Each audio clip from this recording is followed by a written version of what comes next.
শুভেচ্ছা রইল। আশা করি সবাই ভালো আছেন।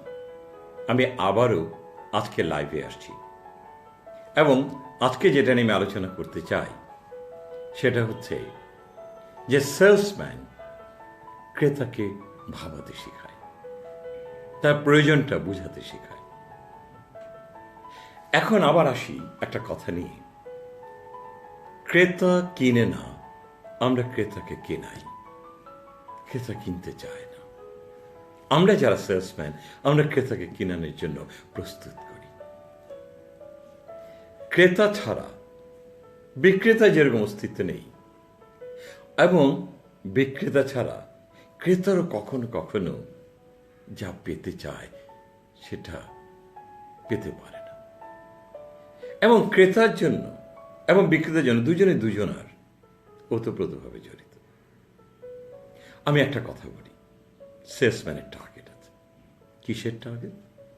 Monthly target, quarterly target, half yearly target, yearly target. এই টার্গেটগুলো অ্যাচিভ করে কোত্থেকে? যখন ক্রেতা কেনে। এবং ক্রেতাকে সবসময় কিনে না, কেনার জন্য আমরা প্রস্তুত করি। সবচেয়ে বড় জিনিস হচ্ছে আমি ক্রেতাকে প্রস্তুত করছি কিনা। কিভাবে ক্রেতাকে প্রস্তুত করব? ক্রেতাকে ভাবাতে শেখাবো। ক্রেতার প্রয়োজনটাকে আমি তাকে অনুভব করানোর জন্য আমি আমার সেলস কল দিয়ে উপস্থাপন করব। একটা জিনিস মনে রাখবেন, ক্রেতা অনেক সময় কি প্রয়োজন সেটা হয়তো বুঝতে পারে না। আমরা যারা সেলসম্যান, আমরা তাকে বোঝানোর চেষ্টা করি এবং আমরা ক্রেতাকে ভবিষ্যৎ দেখাই, ভবিষ্যতে নিয়ে চলে যাই, সরাসরি তাকে ভবিষ্যতে নিয়ে চলে যায় এবং তাকে ভবিষ্যতের সিনটা তার সামনে তুলে ধরি। তখন ক্রেতা ভাবতে শিখে। ক্রেতা তখন ভাবতে ভাবতে একসময় তার প্রয়োজনটা অনুধাবন করে। এবং আমি যে সঠিকভাবে তাকে যদি ভবিষ্যৎটা দেখাতে পারি, মাতৃত্বের যে ব্যথা, গর্ভধারিণীর যে ব্যথা, সেই ব্যথাটা অনুভব করবে আমার ক্রেতা। অস্থির হয়ে যাবে, বলবে আমার চাই, আমার চাই। তুমি ভাই ভালো, আমাকে কি করে তুমি আমাকে সাহায্যে হাত বাড়াবে। একজন সেলসম্যান ক্রেতার প্রয়োজনটা তুলে ধরতে পারে, যেটা ক্রেতা কখনো ভাবিনি ভবিষ্যৎ কি হতে পারে। আমরা যারা সেলসম্যান সেটাই করি। তেমনি একটা জিনিস আজকে আমরা গল্প দিয়ে এটাকে উপস্থাপন করব, কি করে ক্রেতাকে ভবিষ্যৎ দেখাবো এবং সেই ভবিষ্যৎ দেখানোর পর ক্রেতা বলবে আমার লাগবে, আমার লাগবে, আমার লাগবে। আসেন না গল্পটা বলি। আমার একটা ছোট্ট বানানো, আমার শেষ কলের একটা ছোট্ট আমার নিজেরই বানানো একটা গল্প আপনাদের সামনে তুলে ধরছি, কিভাবে বোঝাবো ক্রেতার ভবিষ্যৎটাকে তুলে ধরব। একজন সেলসম্যান ব্যাংকে চাকরি করে এবং হোম লোন বিক্রি করে। একদিন সেই সেলসম্যান একজন ক্রেতার কাছে গেলেন, তার অফিসে গেলেন, যে বলেন স্যার আসসালামু আলাইকুম, ভালো আছেন? হ্যাঁ ভালো আছি। কে আপনি ভাই? স্যার আমি ব্যাংকে চাকরি করি, আমি একজন ব্যাংকার, এটি আমার পরিচয়। কি চাই ভাই? স্যার আমি কিছু চাইতে আসিনি, আমি আপনাকে সাহায্যের হাত বাড়াতে এসেছি, আমি আপনাকে সাহায্য করতে এসেছি। ভদ্রলোক হেসে দিয়ে বললেন আপনি আমাকে চেনেন? সেলসম্যান বললেন না স্যার আমি আপনাকে চিনি না। আপনি আমাকে চেনেন? স্যার আমি ওরকম ভাবে চিনি না, তবে কিছুটা চিনেই আপনার কাছে এসেছে। ভদ্রলোক হেসে দিয়ে বললেন কি সাহায্য করবেন দেখি শুনি। সেলসম্যান বললেন স্যার আমি সাহায্য কি করবো সেটা বলার আগে আপনাকে কয়েকটা প্রশ্ন করতে চাই, আপনি কি আমার সঙ্গে সেই প্রশ্নের উত্তরগুলো দেবেন? ভদ্রলোক বললেন কি প্রশ্ন বলুন। স্যার আপনি কি ঢাকায় বাড়ি আছে বা ফ্ল্যাট আছে? না আমার কোনো বাড়ি নেই, আমার কোনো ফ্ল্যাট নেই। স্যার আপনি কি বাড়ি ভাড়া থাকেন? হ্যাঁ বাড়ি ভাড়াই থাকি। ফ্যামিলি নিয়ে থাকেন? হ্যাঁ ফ্যামিলি নিয়ে থাকি। স্যার আপনি ছেলে মেয়ে আছে? হ্যাঁ আছে। কয়জন স্যার? 2 জন। ও তার মানে স্যার দুইজন ছেলে না মেয়ে? ও দুজনই আমার ছেলে।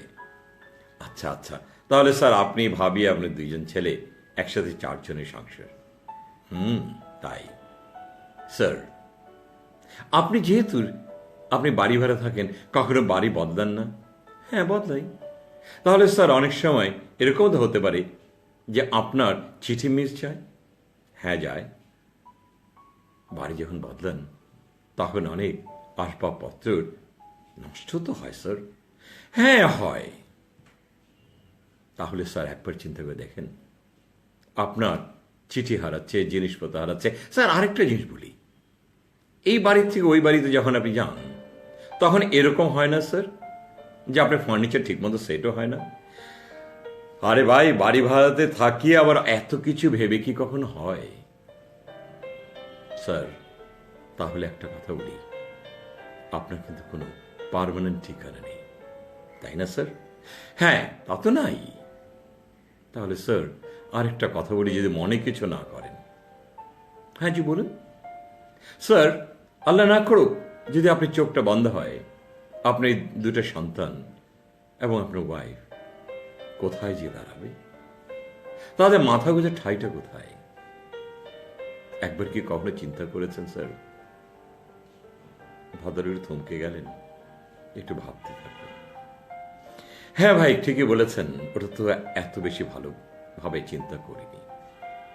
আচ্ছা স্যার, একটা কথা বলি, কত টাকা বাড়ি ভাড়া দেন? হ্যাঁ, 20,000 টাকার মতো দেই ভাই। কত বছর ধরে স্যার আপনি বাড়ি ভাড়া দিচ্ছেন? প্রায় 16টা বছর। ও, 16 বছর ধরে আপনি বাড়ি ভাড়া দিচ্ছেন। স্যার একটা কথা জিজ্ঞেস করবো, আপনি যদি বেয়াদবি না আনেন? না, বলুন। স্যার যদি 20,000 টাকা আপনি বাড়ি ভাড়া দেন, তাহলে বছরে কত হয়? ও, 2,40,000। স্যার 10 বছরে কত? 24 লাখ। 5 বছরে কত? 15 লাখ। তাহলে 12 লাখ। 24 লাখ আর 12 লাখ সব মিলে কত হলো? 36 লাখ। সেটা হলো 15 বছরের হিসাব। আরেক বছর স্যার 16 বছর ধরে আছেন, আরো 2,40,000। সর্বমোট কত হলো স্যার? ভদ্রলোক থমকে যে বললেন, 38,40,000। স্যার 38,40,000 টাকা বাড়ি ভাড়া দিলেন, স্যার আপনার অ্যাসেট ভ্যালু কত? জি স্যার, আপনার অ্যাসেট ভ্যালু কত? Asset value? বাড়ি ভাড়া আবার অ্যাসেট ভ্যালু? স্যার জীবনে 38,40,000 টাকা পে করে দিলেন, অথচ আপনার কোনো অ্যাসেট ভ্যালু নেই। স্যার ভদ্রলোক থমকে চুপসে গেলেন।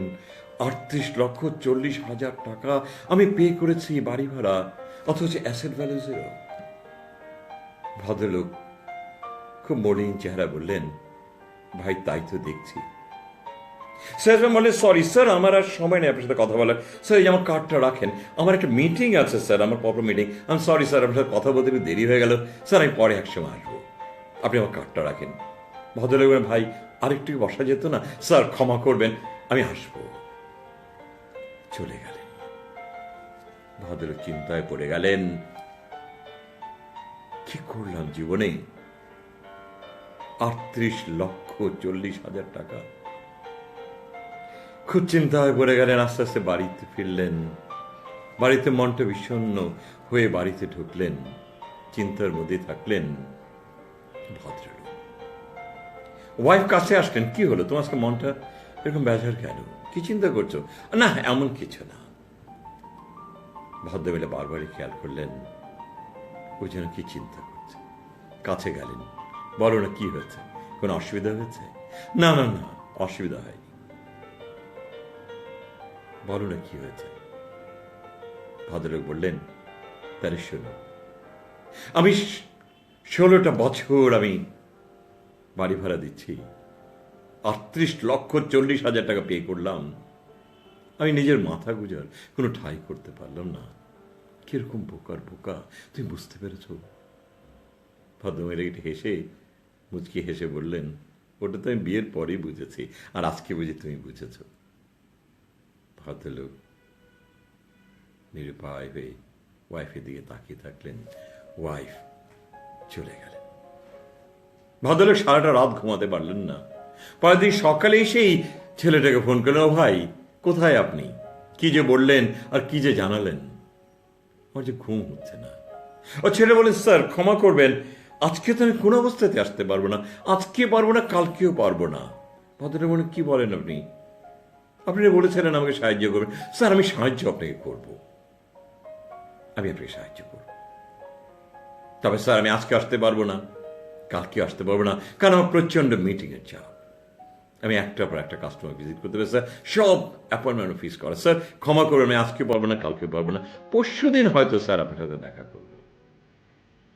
আসলে সেলসম্যানের অতটা অ্যাপয়েন্টমেন্ট ছিল না। ক্রেতার পেইনটা বাড়াতে দিলেন, বাড়াতে দিলেন, বাড়াতে দিলেন। দুদিন পর ভদ্রলোক ফোন করলেন, ভাই আজকে বলেছিলেন আসবেন, আজকে কি আসতে পারবেন? ছেলে বলে, স্যার আজকে আসবো, তবে সকালে না, লাঞ্চের পর। আসলেন স্যার, পরে ভাই কি যে বলে গেলেন কিছু বুঝতে পারলেন না। স্যার একটা কথাই বোঝানোর চেষ্টা করেছি, আপনার মাথা গোঁজার ঠাঁই নেই এবং আপনার কোনো পার্মানেন্ট অ্যাড্রেস নেই।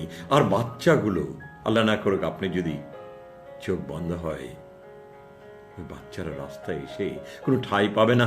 ওটাই বুঝিয়েছে স্যার, এমন কিছু বুঝায়নি। হ্যাঁ ভাই বুঝেছি বুঝেছি, এখন বলেন না কিভাবে সাহায্য করবেন। স্যার একটা কথা বলি, 20,000 টাকা তো দিচ্ছেন, আর কি 5 থেকে 7,000 টাকা বাড়িয়ে দেওয়া যাবে? ভদ্রলোক বললেন, নাই দেবো, দেবো না হয় দেবো ভাই, বলেন না কি করবেন। স্যার যান, একটা 900 থেকে 1100 স্কোয়ার ফিটের একটা বাড়ি দেখেন, আমি আপনাকে টাকা দেব। প্রতি মাসে আপনি 25 থেকে 27,000 টাকা আমাকে দিয়ে দেবেন। আমি একটা সময় বেঁধে দেবো, এর মধ্যে আপনি টাকাগুলি পে করবেন। আপনি প্রতিনিয়ত এক একটা করে টাকা দেবেন, আর একটু একটু করে ওই বাড়ির মালিক হতে থাকবেন, মালিক হতে থাকবেন, মালিক হতে থাকবেন। ভাড়ার টাকায় নিজের বাড়ি হয়ে যাবে। একবার চিন্তা করেন স্যার, এই বুদ্ধিটা যদি তখন নিতেন, তাহলে 38,40,000 টাকা এতদিনে হয়তো আপনি শোধ হয়ে যেত, নিজের বাড়ি হতো। আজকে আপনি আপনার বাড়ি ভাড়া টাকা দিয়ে আপনি আপনার ফ্ল্যাট কিনবেন, আর আমি সেই ব্যবস্থা করবো, কারণ আমি ব্যাংকার, আমি আপনাকে হোম লোন দেব। যান স্যার, খুঁজেন, দেখেন আপনার পছন্দ মতো একটা ফ্ল্যাট খুঁজেন, 9 থেকে 1100 স্কোয়ার। ভদ্রলোক একটা নিঃশ্বাস ফেললেন, বললেন, ভালো লাগলো আপনার কথাগুলো, আমি খুঁজব। খুঁজলেন, পেয়েও গেলেন, ব্যাংকার টাকা দিলেন। কিছু ডাউন পেমেন্টের পরেই এখন সে বাড়িটা উনি ভোগ করছেন। আস্তে আস্তে টাকা দেওয়া শুরু করলেন, আর একটু একটু করে সবটা তার নিজের হতে থাকলো। একটা পার্মানেন্ট ঠিকানা হলো, মাথা গোজার ঠাঁই হলো। আজকে আর এই বাড়ি ওই বাড়ি ঘুরতে হবে না। আজকে আর ফার্নিচারও এই প্রান্ত থেকে ওই প্রান্ত নিতে যে ভাঙ্গাও পড়বে না। আমি এখানে বোঝাতে চাচ্ছি, সেলসম্যান কতটা দূরদর্শী হলে ক্রেতাকে দূরদর্শী করে, তার ভবিষ্যৎটা দেখায়। এবং আমরা যারা সেলসম্যান, ক্রেতাকে যে সেই ভবিষ্যৎটা দেখাতে পারি, তার ভবিষ্যতে কি ফলাফল হতে পারে, আর অতীতে কতটা অপচয় হয়েছে সেটা যদি তুলে ধরতে পারি, ক্রেতা কিনবে। ক্রেতা কিনতে চায়নি, এখন ক্রেতা কিনবে। আমরা যারা সেলসম্যান, আমরা সেটাই করব। আমরা ক্রেতাকে ভবিষ্যৎ দেখাবো, ক্রেতাকে স্বাচ্ছন্দ্য দেখাবো, যে বিনিময়ে এবং যার বিনিময়ে ক্রেতা উজ্জীবিত হবে, বলবে আমি নেব। সেই ক্রেতাই ওই সেলসম্যানকে বলেছিল, তুমি কি মানুষ হয়ে আমার কাছে এসেছিলে, নাকি দেবতা পাঠিয়েছিল আমার কাছে, তুমি আমাকে স্বাচ্ছন্দ্য দেবে? আমরা যারা সেলসম্যান, আমরা যেন সেটাই করি। ক্রেতাকে উজ্জীবিত করব, ক্রেতা কিনতে উচ্ছ্বাসিত হবে। এই গল্পটি দিয়ে আমি আমার সেলসম্যানদেরকে এটাই বোঝাতে চাইছি, ক্রেতা কেনে না, আমরা ক্রেতাকে কেনাই, ক্রেতাকে ভবিষ্যৎ দেখাই, ক্রেতা স্বাচ্ছন্দ্য বোধ করে। সবাই ভালো থাকবেন। আমি আবারও এরকম সেলসের গল্প নিয়ে সামনে আরো 2টা পর্বে আসব। এ পর্যন্ত ভালো থাকুন, দেখুন, শিখুন এবং অন্যকে শিখতে দেন। আমরা যদি আমাদেরকে না শেখাই, অন্যরা কি এসে আমাকে শেখাবে? এদেশের মানুষকে আমাদেরই শেখাতে হবে, এদেশকে আমাদের ভালোবাসতে হবে। আপনি নিজে ভালোবাসুন, অন্যকে ভালোবাসুন, অন্যকে শেখান, দেশ এবং জাতিটাকে এক ধাপ এগিয়ে দিন। Thank you very much.